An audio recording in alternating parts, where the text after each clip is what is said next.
એ ભાજપ પ્રદેશ પ્રમુખને લઈ આ સૌથી મોટા સમાચાર એ સામે આવી રહ્યા છે કે જ્યાં મોરબીના ધારાસભ્ય કાંતિ અમૃતિયા પણ પહોંચી ચૂક્યા છે કમલમ કાર્યાલય ખાતે। એ કમલમ ભાજપના કાર્યકરોનું મંદિર છે તેવું પણ અમૃતિયા દ્વારા કહેવામાં આવ્યું। કમલમથી અમૃતિયાએ ઇટાલિયાને પણ એ આડકતરી રીતે જવાબ આપ્યો છે। ચૂંટણી પ્રક્રિયાને લઈને ઇટાલિયાનું જે નિવેદન સામે આવ્યું હતું, ગોપાલ ઇટાલિયાની એ ટેવ છે વધારે બોલે એનું ચાલે નહીં।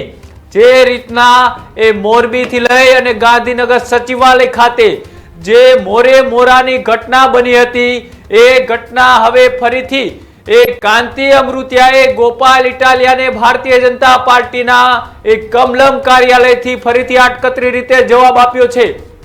આ તમે ટીવી સ્ક્રીન ઉપર જે દ્રશ્યો જોઈ રહ્યા છો એ છે મોરબીના ધારાસભ્ય કાંતિ અમૃતિયા કે જે રીતના ગોપાલ ઇટાલિયાએ એ ગઈકાલે નિવેદન આપ્યું હતું, એ નિવેદન બાદ એ આજે કાંતિ અમૃતિયાએ તેમને જવાબ આપ્યો છે। કાંતિ અમૃતિયાએ જવાબ આપતા શું કહ્યું હતું અને ચૂંટણી પ્રક્રિયાને લઈને શું કહ્યું, આવો તે પણ સાંભળીએ। ગુજરાત ભાજપ માટે આજે મહત્વપૂર્ણ દિવસ છે। ભારતીય જનતા પાર્ટીના પ્રદેશ પ્રમુખની નિમણૂક જે છે તે થવા માટેની તૈયારીઓ છે, તેમની સાથે વાત કરવાનો પ્રયત્ન કરશું। શું કંઈ કહી રહ્યા છે તેઓ? કાંતિભાઈ અમૃતિયા જે છે ભારતીય જનતા પાર્ટીના ધારાસભ્ય છે મોરબીના, તેઓ તે અહીંયા પહોંચ્યા છે।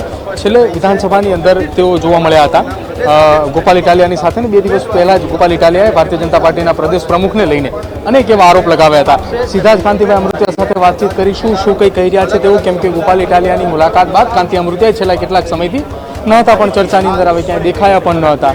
જોકે હવે ધારાસભ્ય કાંતિ અમૃતિયા મોરબીથી છે, સીધી જ એ વાત એ તેમની સાથે કરવાનો પ્રયત્ન કરીશું। કાંતિભાઈ હાલ અહીંયા એ વાતચીત કરી રહ્યા છે મીડિયાના અલગ અલગ મિત્રો સાથે, મીડિયાના માહિતી આપી રહ્યા છે। કાંતિભાઈ, શું કહેશો? આજે ગુજરાત ભાજપ માટે મહત્વપૂર્ણ દિવસ છે, આજે આવ્યા છો? બસ આજે પાર્ટી નક્કી કરશે, એ ફોર્મ ભરશે। 2 દિવસ પહેલા ગોપાલ ઇટાલિયા થોડા પ્રહારો કર્યા હતા ભારતીય જનતા પાર્ટી ઉપર કે પ્રદેશ પ્રમુખને લઈને અનેક ચર્ચાઓની વચ્ચે। હવે એ તો એની ટેવ છે, એમાં હવે પછી જાજુ બોલે ને એમાં લાંબુ હાલે નહીં। કાંતિભાઈ, અહીંયા પહોંચ્યા છો, ઠેકેદાર તરીકે આવ્યા છો, કોઈ નવા પ્રદેશ અધ્યક્ષ બનશે, ફોર્મ ભરશે, એના ઠેકેદારમાં તમે રહેવાના છો? હું ભારતીય જનતા પાર્ટીનો કાર્યકર્તા છું, એટલે આ અમારું મંદિર છે કમલમ, એટલે આવવાનું જ હોય, નાનું મોટું કામ હોય અમથા મળવા માટેનું। સંગઠન સાથે જોડાયેલા હોય, મેં પણ સંગઠનમાં 15 વર્ષ કામ કર્યું હોય, સંગઠન પહેલાં પછી ચૂંટાયેલા પછી।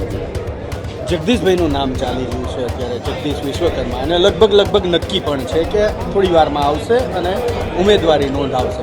કઈ રીતે જુઓ છો જગદીશ વિશ્વકર્માને? તમે કામ કરતા જોયેલા છે સંગઠનમાં, સરકારમાં, હવે પ્રદેશ અધ્યક્ષ તરીકે જ્યારે સ્થાનિક સ્વરાજ્યની સંસ્થાઓની ચૂંટણી મોટા પ્રમાણમાં ગુજરાતમાં આવી રહી છે, કોઈ જગદીશભાઈ સાથે આખી ટીમ છે ભારતીય જનતા પાર્ટીની। જગદીશભાઈ વર્ષોથી સંગઠનમાં કામ કર્યું અને સરકારમાં પણ કામ કર્યું છે, કોર્પોરેશનમાં પણ કામ કર્યું, એટલે એમાં કંઈ સવાલ જ નથી। સ્પીડ કેવી રહેશે? કાર્યકર્તાઓનો ઉત્સાહ, ઉમંગ કેવો રહેશે? કાર્યકર્તાનો ઉમંગ જ હોય, ભારતીય જનતા પાર્ટીના કાર્યકર્તાને કંઈ નિરાશ હોતા જ નથી।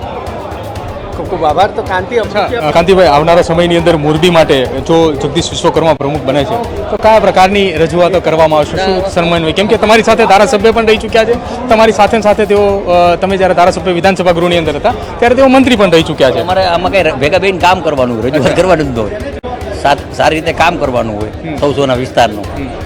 બિલકુલ, આભાર કાંતિભાઈ વાતચીત કરવા બદલ। તો મોરબીના ધારાસભ્ય કાંતિ અમૃતિયા હતા, જેમણે કહ્યું કે સાથે રહીને કામ કરવાનું છે, કોઈ રજૂઆત નથી, તેઓ સાથે છે અને સાથે જ રહેવાના છે। કમલમ એ ભારતીય જનતા પાર્ટીના નેતાઓનું મંદિર છે, એટલા માટે તેઓ પણ અહીંયા પહોંચ્યા છે। કેમેરા પર્સન શુભમ પ્રજાપતિની સાથે પ્રદીપ કચ્છા, ન્યૂઝરૂમ ગુજરાત, ગાંધીનગર।